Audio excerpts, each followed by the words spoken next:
This is the Injury Report, presented by NYU Langone Health. I'm here with Dr. Dennis Cardone, Chief of Primary Care Sports Medicine for NYU Langone Orthopedics, for another edition of the Injury Report. Dr. Cardone, how are you doing?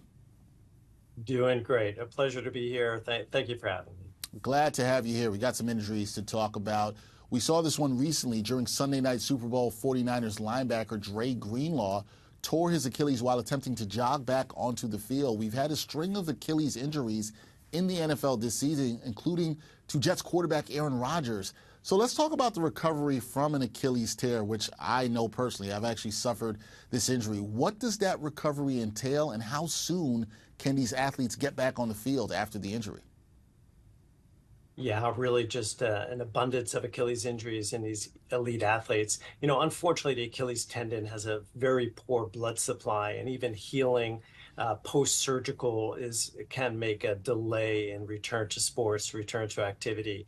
So the typical, if you push the envelope post-operative with some of the newer techniques, you talk about somewhere between 4 to 6 months before really being able to get out on the field and participate and play at a level that they're accustomed.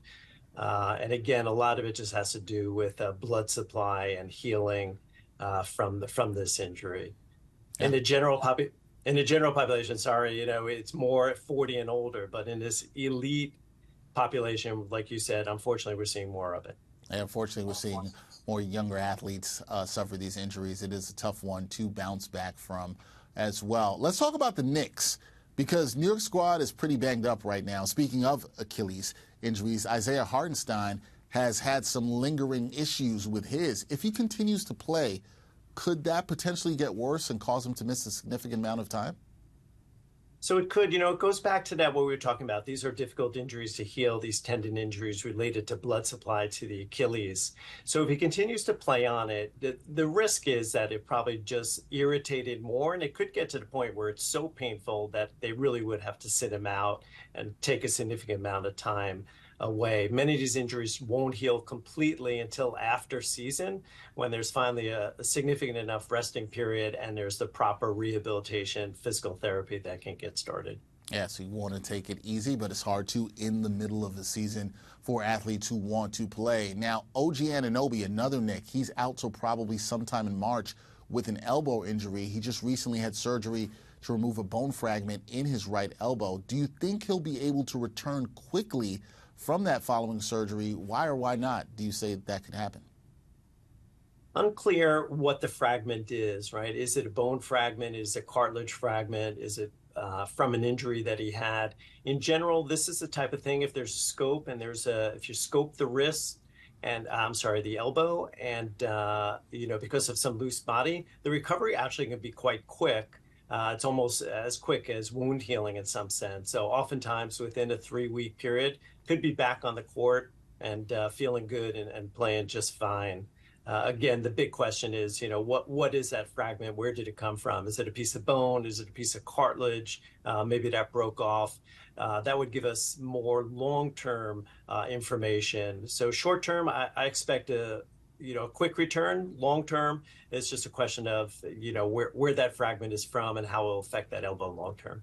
Following that surgery, the Knicks had said that OG Anunoby would be evaluated in about 3 weeks, so we'll keep our eye on that and see what happens there. We also will soon receive an update on Julius Randle, who dislocated his shoulder at the end of January.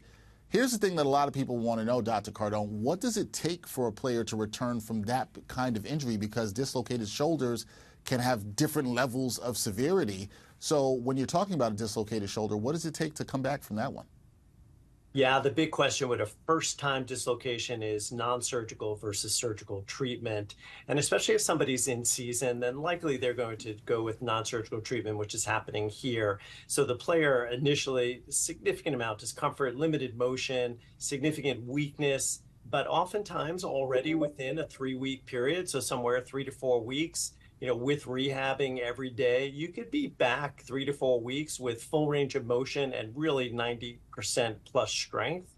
So without surgery, can get back on the court and the potential to play pretty quickly after that dislocation. Again, there are long-term questions, but in the short term, can be back playing 3 to 4 weeks. Well, that's what Knicks fans are hoping to hear about Julius Randle. Can he get back on the court to play pretty quickly? We will see how that all plays out with the shoulder injury, along with the rest of these injuries for OG Anunoby, for Isaiah Hartenstein. And we appreciate Dr. Cardone for you taking this time on another edition of the Injury Report. We'll talk again soon. My pleasure. Look forward to coming back.